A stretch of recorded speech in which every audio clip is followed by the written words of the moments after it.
What is up, everyone?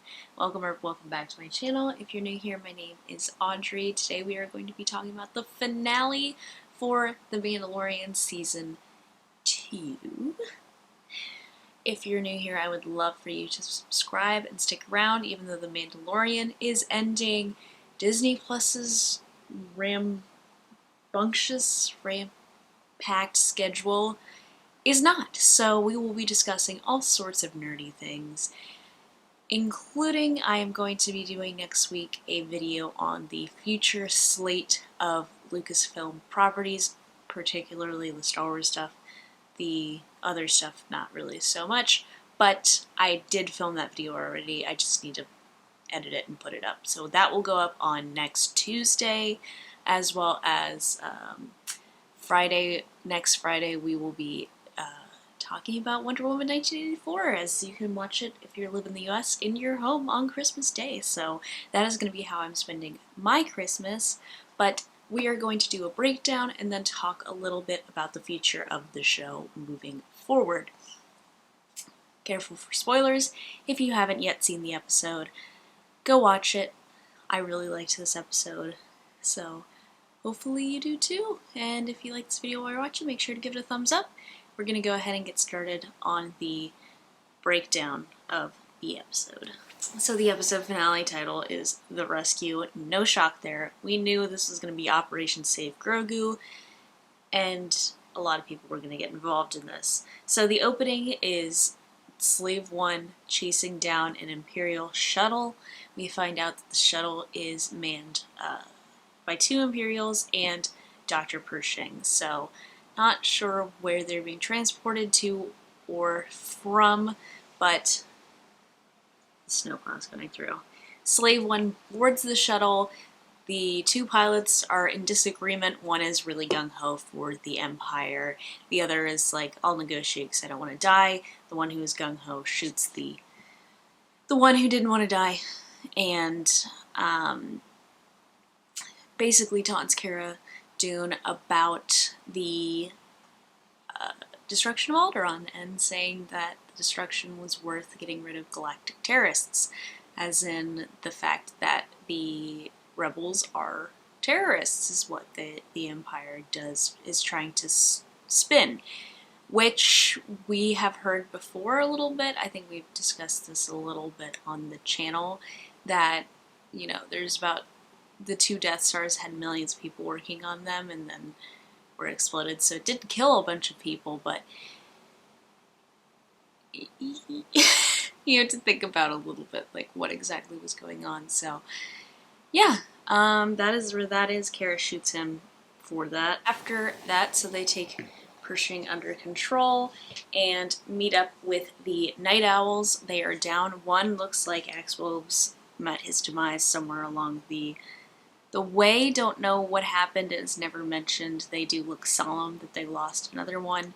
But it is just Koska Reeves and bo-katan at this point. So they all join up to take on Moff Gideon and the light cruiser. Bo-katan and Koska Reeves are terrible to Boba Fett, saying he's not a real Mandalorian, which is kind of funny. It's the reverse version of what Din did to them. So, oh, you're not a real Mandalorian, you're a clone. Referring to Jango as a donor, not as his father. Like, that's technically true, but also he raised an unaltered clone as his own son, so damn, like, they really went in hard for this. There was a little fight between him and Koska, and Bo broke it up. I found it odd that Pershing is just, like, willing to give them all this information. I mean, I assume he probably just doesn't want to die. Like, I think Homie's just a scientist, so he's like, this might be, like, not good, but I'm a scientist. I'm not, like, devoted to the Empire. I'm just kind of interested in this, like, cloning shit. I mean, I have this Kamino patch here, but I'm not a Kaminoan, because I don't get that really long neck and the big old bulbous alien head. So, what happened to the Kaminoans? What happened to Kamino? Is it okay? We didn't go to Kamino. We thought that was going to happen in this season. We get a really good look at the TIE Fighters launching. I thought that was really interesting. You know, and it's always like deploy TIE Fighters and they appear out of nowhere. So it was like a conveyor belt. I thought that was a really cool shot. So they invade the ship and Dark Troopers activated. They have like this sick dubstep music that goes along with them. I think it was literally just the sound of them activating, but it sounded like dubstep. It was like, it was cool. They like hooked up to chargers. Is that what was going on? Like, oh, let me just unplug my Dark Trooper. She was charging, you know. She's at 100% though, so now we gotta get him. Mando gets wrecked by a single Dark Trooper, and eventually uses the spear to take them out. Realizes that is what you need. You need some sort of blade.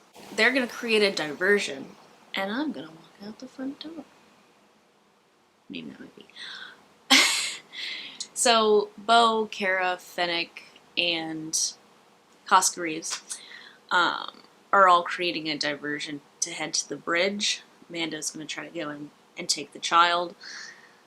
Boba is manned the ship and kind of created an outside diversion, but then jumped to hyperspace. So Boba's not involved in this plan. But Moff Gideon sees through this whole plan. He knows where Din is going, and he knows like exactly what was happening when they arrived. So he is not on the bridge. Din is going to get Grogu. Din arrives after defeating the one Dark Trooper and to Grogu's cell, and Moff Gideon is holding the Darksaber to little Grogu hostage situation. He then is like, "Oh, I see how you're bonded, so you know, I already got everything I want." Gideon's like, "Yeah, you're free to go, whatever," and then he pulls out the Darksaber and tries to and nearly catches him off guard. But Mando ends up getting the spear out and defeating him. Din arrives on the bridge with the Darksaber and the child in tow, so he does hold the Darksaber and Gideon in handcuffs. Bo is pissed. We'll talk about that a little bit because she said Gideon is mine. She needed to win the Darksaber from him in combat. We'll talk about that in a second. We have another of the Imperials speaking illy of the good guys and referring to the Mandalorians as murderous savages, which we've kind of heard before. I mean, like especially with like, Death Watch, which is interesting because that was like the clan, the clan that Din came from technically. Bo was a member at one point, but broke off when Maul took Mandalore, so we'll see if that comes up, but it's just kind of interesting to see, like, on somebody else's perspective. I mean, clearly Gideon is evil. Like, clearly. But the pilot, the Imperial pilot of the shuttle, that's a little different because he's a foot soldier in this. And it's interesting to show different perspectives of how things are. Like, we've shown that before. We showed that a little bit with Miggs Mayfield, and he did come around, but these lower ranking individuals I don't know if they see the brutality from their superior officers as much. And like clearly they're morally corrupted, but like they have right to feel the way that they do in a sense. Anyway, this is not a moral conversation. I literally wrote, so now bo-katan has an issue taking it because Mando tries to hand her the Darksaber and she can't take it, and it was a whole taunt thing. However, Sabine Wren gave her the Darksaber and she was able to take it then in Rebels, so now this is just being retconned. I don't understand. Like, I don't understand. It's being used as a plot device, which is annoying. I don't know what happened after the events of her taking it. Maybe they're going to flesh this out in some way and say that she tried to take it that way. She tried to take the throne of Mandalore and got owned because it was like she didn't win the Darksaber fairly. Like, I don't know. If that was the case, Sabine should have just kept it. The Dark Troopers return. Moff Gideon starts sassing everybody. Before the Dark Troopers can break down the door, an X-Wing arrives and a Jedi jumps out. I was positive this is who it was, considering he was flying around in an X-Wing. We see at first the Jedi on the security footage, and you can't see the color of the lightsaber, but you just see a hooded, cloaked figure. But when we see in real time, not on security footage, get a green lightsaber, and then I was positive it was Luke. It would have been a long shot if it was Ezra, but yep, and he crushes a dark trooper. He literally, like, crushes it. It was insane. And then they let him in to see Grogu, because Grogu's like reaching for him, and yep, he lowers his hood, and it is Luke Skywalker. And they de-aged Mark Hamill pretty well. I would like to see how they did that. My thing is how they like altered the voice to make him sound like he did. I love Mark Hamill. He doesn't sound the way he did in the original trilogy, because he's obviously an old man at this point. But they make him sound pretty much the same. I hate his haircut. I mean, it is like his Return of the Jedi haircut. I mean, you look at him and you can see like something is off. Like, I'm looking at him, I'm like, something is off. But for the most part, he looks pretty good. That's why they didn't want to. Also, it's expensive, but also for any errors, they didn't want to show his face the whole time. So he's on screen for maybe 2 minutes, so it's not long at all. Is bo-katan okay? I wrote that in exclamation marks. Moff Gideon shot her. Like, is she still alive?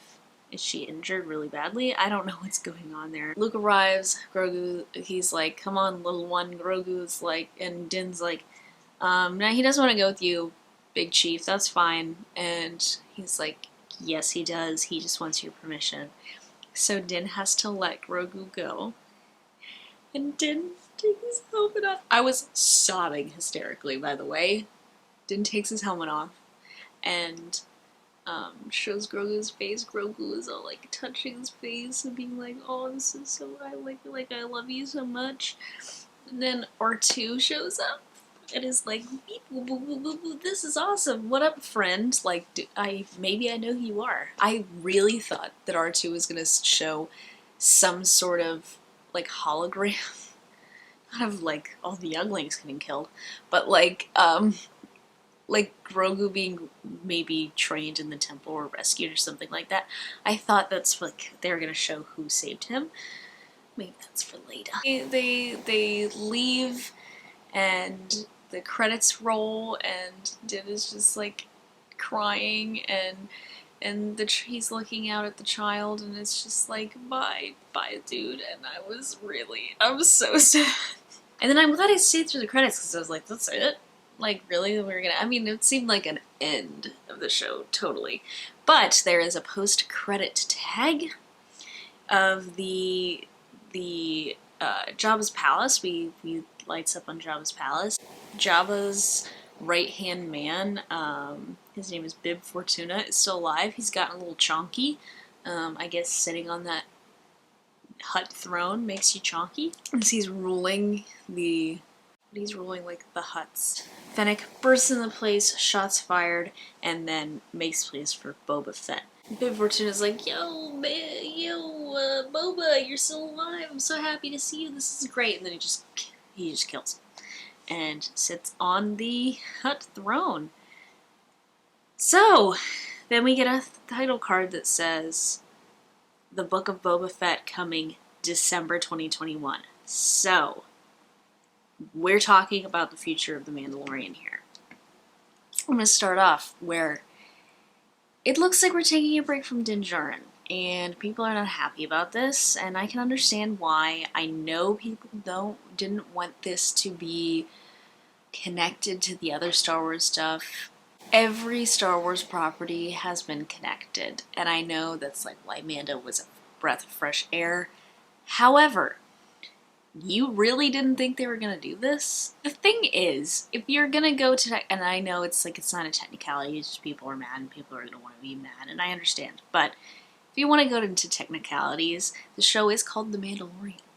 So they can have whatever Mandalorian as the lead when they want.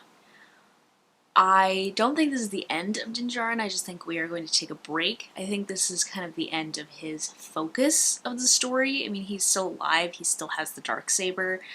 I think we are going to see another not this, yeah, kind of another Siege of Mandalore. But this is like welcoming for maybe after Boba Fett. I think it's going to be a Boba Fett season, and then after that, I think that's going to be it. This is opening the door for, a season that is led by Bo-Katan and the Night Owls. This is opening up for a season that is led by Sabine Wren, I don't think this is the end of Din Djarin. I just think we're going to take a little bit of a break from him. And I do, if you were mad, I do understand. I feel like I'm in the minority. I'm actually kind of excited about this. I just think the number of spin-offs is... Well, look at the Marvel slate. I talked about that already. If you want to check out that video, self-plug there. There is so much that's going to be going on. Star Wars, not so much. I mean, they're going to be doing, I think, 2 or 3 spin-offs of The Mandalorian, but that's a lot. So I would rather them try to contain this into one show. So I'm fine with that. I kind of like where they have different character focuses. I think that's where the animated series runs very well. I think that's what it does very well. So I don't know. I'm excited for that. And I'm excited to see Boba get like a good story. By the way, the original actor who played Boba Fett did pass away yesterday, so my thoughts are with his entire family. We've lost a lot of the original trilogy fam this year, so rest in peace, dude. The future and path of Grogu. Let's talk about that for a little bit. So, he was taken by Luke Skywalker. We know this takes place about 5 years after Return of the Jedi. Luke may have started his little Jedi school yet. We don't know. However, Grogu could probably, maybe Grogu is his first student in his little Jedi school. That is quite possible. So where does this leave Grogu? Now, I've spoken about this being connective tissue, and people don't like this either, but if we could have something that makes the sequel series make sense, I would take that connective tissue in with a heartbeat. And I'm wearing my Force Awakens shirt or sweater today.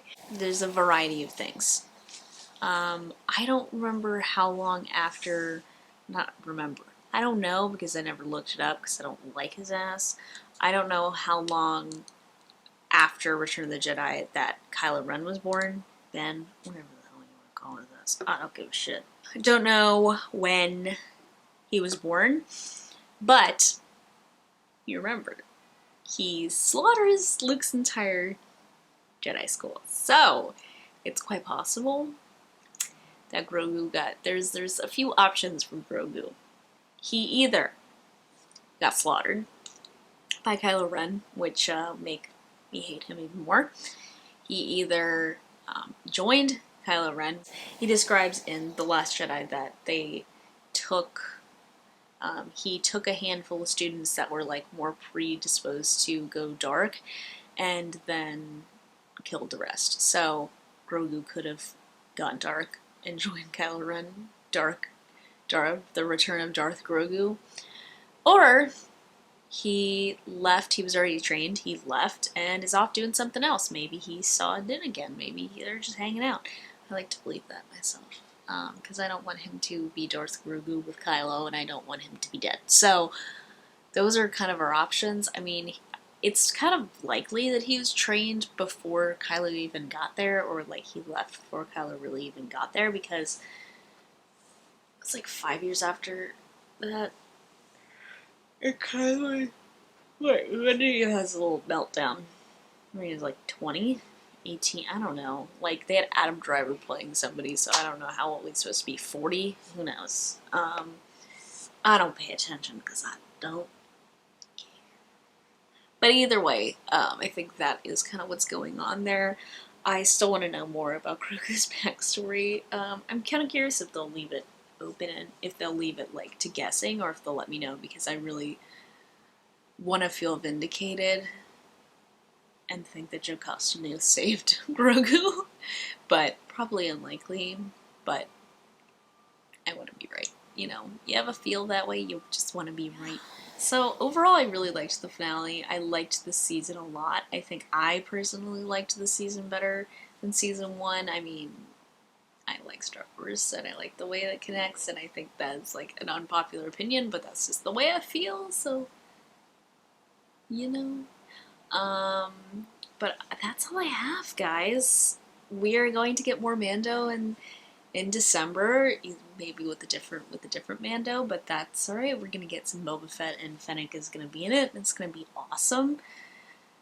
So yeah, all right. I will be talking about Star Wars on my channel going forward, so no worries there. When we have Star Wars news, I'll be sure to break it down, so I'd really appreciate it if you would give it a subscribe.